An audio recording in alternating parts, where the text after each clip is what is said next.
Godavari గట్టుపై.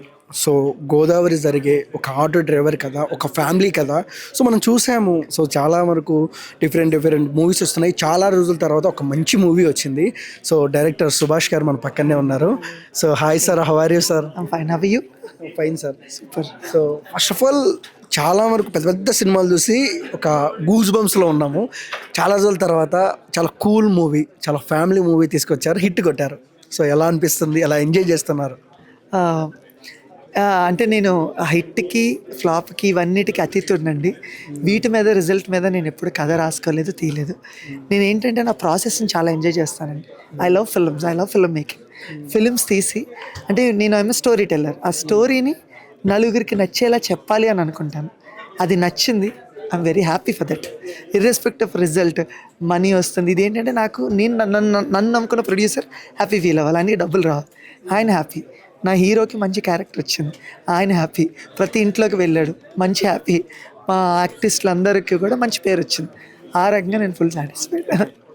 So, first of all Godavari గట్టుపై థియేటర్లో చూస్తుంటే అంటే ఒక కొత్త డైరెక్టర్ చేశారు, డెబ్యూట్ డైరెక్టర్ చేశారు అనిపించలే. ఎందుకు అనిపించలేదని దాదాపు మీరు 100 షార్ట్ ఫిల్మ్ చేశారు. సో, ఆ టేకింగ్, ఆ మేకింగ్, ఆ కష్టం కనపడింది.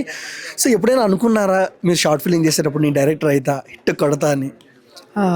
అదే మళ్ళీ హిట్ ఎక్కర్లేదు. నేను ఏమంటున్నానంటే షార్ట్ ఫిల్మ్ చేస్తున్నప్పుడు మాత్రం ఖచ్చితంగా సినిమా తీయాలని మాత్రం అదే గోల్ ఉంటుందండి ఖచ్చితంగా.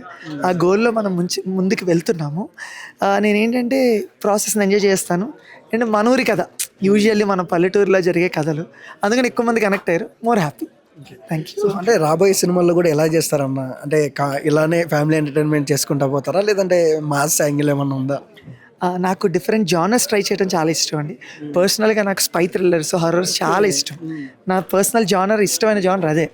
కానీ ఫార్చునేట్లీ అన్ఫార్చునేట్లీ ఈ జోన్లో పడ్డాను. బట్ ఫ్యామిలీస్ ఎప్పుడు పెద్దపీఠం వేస్తారండి. ఎందుకంటే నాకు మంచి మాట చెప్పడం, మంచి విషయం చెప్పడం ఇష్టం. సో నెక్స్ట్ కూడా అలాంటి సబ్జెక్ట్ ఒకటి ఉంది, మురారి లాంటి కథ. సో అలాంటి తీద్దామని అనుకుంటున్నానండి. యాజ్ హీరో ఎవరండి? మహేష్ బాబు గారా, లేదంటే వాళ్ళ కొడుకు గౌతమ్ గారా? మురారి కథ అన్నారు కాబట్టి అడుగుతున్నా. నేను ఎప్పుడు చెప్పేదేనండి, కథే నిర్ణయించుకుంటుంది ఆ హీరో ఎవరనేది. సో కథే తీసుకొస్తుంది. ఆ టైంకి ఎవరు కావాలంటే వాళ్ళు వస్తారు. సో, ఫస్ట్ ఆఫ్ ఆల్ మిమ్మల్ని ఒక మాట అడగాలి. నాకు ఒక డైరెక్టర్గా సక్సెస్ అయ్యారు.